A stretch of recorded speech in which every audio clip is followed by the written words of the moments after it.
Right, we've got the 2-button remote fob for the Land Rover Defender Freelander, basically most of the Rover range.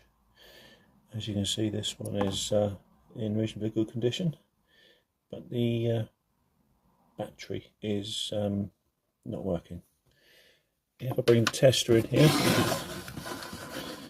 turn the magic tester on, press the button, and there's nothing there on the RF. Oh, it's very faint, but it's not there. So what we'll do is we'll take that tester out of the way, and we will simply put a screwdriver in just about here and turn on a 90°, very gently. So squidge it in there, be careful not to damage anything. And once you've got it in, just prise it very gently open, very gently. And there you go, you see that battery there. If you take note that on the top side there it says a plus, that's the way the battery needs to be around. So the best way to do it, in my experience, is get a screwdriver and push it in behind that battery and just gently push that battery down.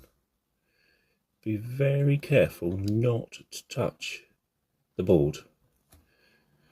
Once you get it to a certain level, you can put your thumb on, pull like that, and it'll come out.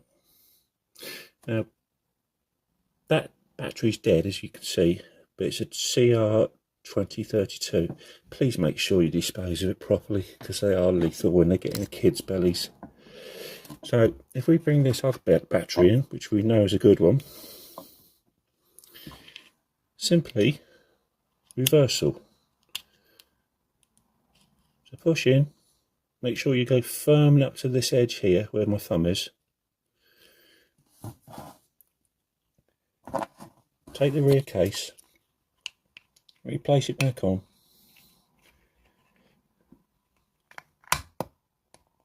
A gentle squidge and it will go back together. So therefore that should now work. Let's bring the tester back in, turn the radio frequency on. There you go, can you see that red light? There you go, both buttons working absolutely lovely.